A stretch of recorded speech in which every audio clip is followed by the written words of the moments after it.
Hello friends, આજે આપણે જોઈશું અમુક સ્માર્ટ ટિપ્સ જે તમારા ઘરને હંમેશા ક્લીન અને ઓર્ગેનાઇઝ રાખવામાં તમારી હેલ્પ કરશે.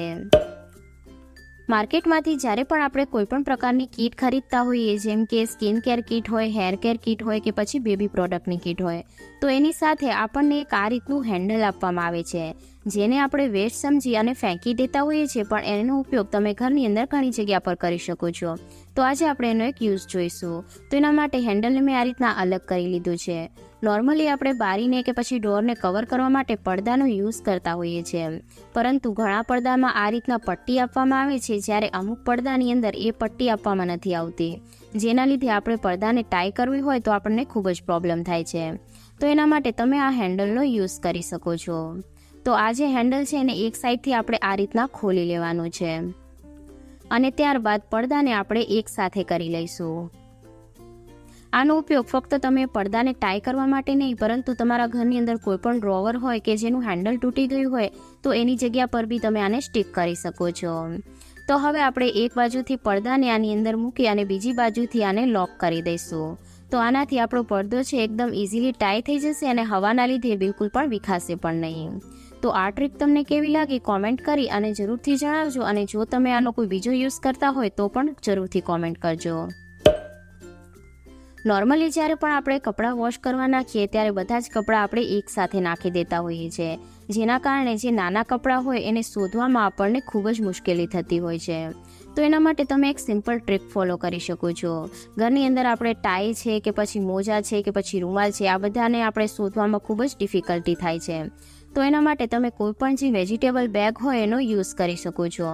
તો આ જે વેજીટેબલ બેગ છે એની અંદર તમે નાના નાના કપડાને આની અંદર મૂકી દઈ અને ત્યારબાદ ચેનને બંધ કરી દેવાની છે, અને પછી જ્યારે પણ આપણે કપડાં વોશ કરવા નાખીએ ત્યારે ફક્ત આ બેગને એની અંદર મૂકી દઈશું, તો કપડાં પણ એકદમ સારી રીતના વોશ થઈ જશે અને આપણને જે નાના નાના કપડાં છે એને શોધવામાં પણ મુશ્કેલી નહીં લાગે. તો આપણું જે કામ છે એ પણ આસાનીથી થઈ જશે. આજની નેક્સ્ટ ટ્રીક છે શેમ્પૂને લઈને. નોર્મલી શેમ્પૂના પાઉચ બધાના ઘરમાં હોય છે. ઘણીવાર આપણે અડધું શેમ્પૂ યુઝ કર્યું હોય તો બાકીનું જે શેમ્પૂ આપણે મૂકીએ તો એ બહાર નીકળી જતું હોય છે અને જે જગ્યા પર મૂકીએ એ જગ્યા પર ગંદી થાય છે. તો એના માટે તમે કપડાં સૂકવવા માટેની જે આ ક્લિપ આવે એનો ઉપયોગ કરી શકો છો.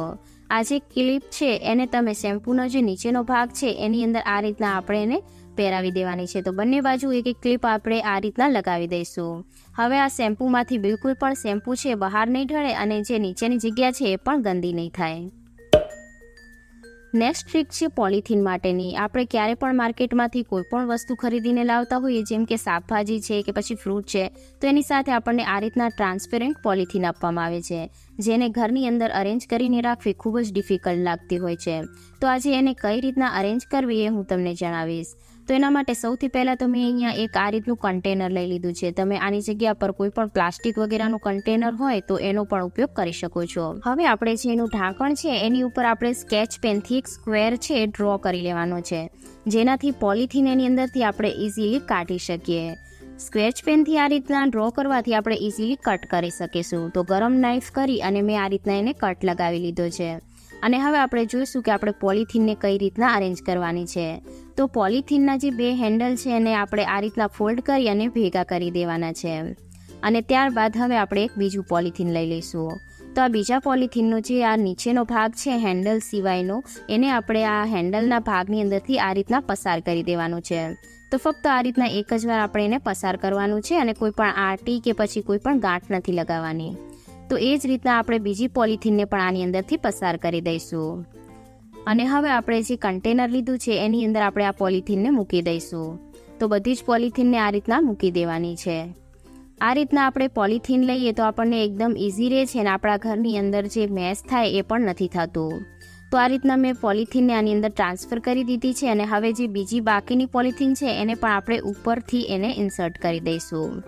તો આ રીતના તમે જોઈ શકો છો કે જે રીતના વિડીયોમાં બતાવ્યું છે એ જ રીતના એની અંદર એક પછી એક પોલિથીન મૂકતું જવાનું છે.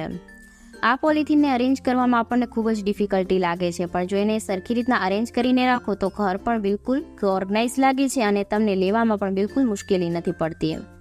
તો આ રીતના જેટલી પણ પોલિથીન છે એ બધી જ મેં કન્ટેનરની અંદર મૂકી દીધી છે અને હવે આપણે એનું જે ઢાંકણ છે એની અંદરથી આ જે હેન્ડલ છે એને પસાર કરી લઈ અને ત્યારબાદ ઢાંકણને બંધ કરી દઈશું. હવે જ્યારે પણ આપણે પોલિથીનને કાઢવી હશે ત્યારે બિલકુલ ઇઝીલી છે એક હેન્ડલ ખેંચશું તો પોલિથીન બહાર નીકળી આવશે અને ઘર પણ બિલકુલ અસ્તવ્યસ્ત નહીં લાગશે. તો આ ટ્રીક તમને કેવી લાગી કોમેન્ટ કરી અને જરૂરથી જણાવજો. કપડાં ધોવાનો બ્રશનો ઉપયોગ ફક્ત આપણે કપડાને વોશ કરવા માટે જ કરતા હોઈએ છીએ, પરંતુ આજે હું તમને એનો અલગ યુઝ બતાવીશ. તો એના માટે મેં એક મોજું લઈ લીધું છે, જે ઘરની અંદર કેટલાય બેકાર પડેલા મોજા હોય એનો ઉપયોગ કર્યો છે અને આ બ્રશની અંદર આ મોજાને આ રીતના પહેરાવી દેવાનું છે. આપણી પાસે એવી ઘણી બધી કુર્તી કે પછી ડ્રેસ હોય કે જેની ઉપર આ રીતના એમ્બ્રોઇડરી વર્ક કરવામાં આવેલું હોય અથવા સ્ટોન વર્ક કરવામાં આવેલું હોય, જેને આપણે નોર્મલી જો વોશ કરીએ તો ઉપરના સ્ટોન પણ ખરી જતા હોય છે અને વર્ક છે એ પણ ખરાબ થઈ જતું હોય છે. તો એને વોશ કરવા માટે તમે આ રીતે બ્રશનો યુઝ કરી શકો છો. બ્રશની ઉપર મોજું પહેરાવવાથી ઉપરનું જે એમ્બ્રોઇડરી વર્ક છે એ પણ ખરાબ નહીં થાય અને સ્ટોન વગેરે હશે એ પણ ખરાબ નહીં થાય, જેનાથી વર્ક છે એકદમ સારું રહેશે અને જે કપડાં છે એ પણ સારી રીતના વોશ થઈ જશે. એના સિવાય પણ આપણે એક એનો બીજો યુઝ પણ જોઈશું. તો આપણા ઘરની અંદર જ્યારે પણ આપણે કપડાં વોશ કરીએ તો અમુક કપડાની અંદર જે બીજા કપડાના રેસાઓ લાગી જતા હોય છે, ખાસ કરીને જે બ્લેક કપડાં હોય એના પર આ રેસા છે એ બહુ વધારે પડતા દેખાતા હોય છે. તો એ રેસાને આસાનીથી ક્લીન કરવા માટે તમે આ રીતના મોજાની અંદર બ્રશ પહેરાવી અને એનો યુઝ કરી શકો છો. એનાથી ઇઝીલી જેટલા પણ રેસા હશે એ બધા દૂર થઈ જશે અને કામ પણ આસાન થઈ જશે. આજની લાસ્ટ ટ્રીક છે મોજાને ફોલ્ડ કરવાને લઈને. જ્યારે પણ આપણે મોજા ફોલ્ડ કરતા હોઈએ ત્યારે મોજા છે ઘણીવાર વિખાઈ જતા હોય છે અને ઘણીવાર મોજા છે ખોવાઈ જતા હોય છે. તો આજે તમને એને ફોલ્ડ કરવાની એક એવી ટ્રીક જણાવીશ જેનાથી તમારા મોજા ક્યારે પણ વિખાશે નહીં અને ખોવાશે પણ નહીં. તો એના માટે એક મોજું મૂકી દીધું છે, ત્યારબાદ એનું જ બીજું મોજું મૂકી દેવાનું છે અને જે મોજાનો બંધ ભાગ છે ત્યાંથી આપણે એને આ રીતના રોલ વાળતા જવાનું છે. તો જ્યાં સુધી મોજાનો લાસ્ટ ભાગ ના પહોંચે ત્યાં સુધી એને રોલ વાળતા જઈશું અને લાસ્ટનો જે ભાગ છે એને આ રીતના મોજાની નીચે દબાવીને ઉપરના ભાગથી આપણે એને કવર કરી દેવાનું છે.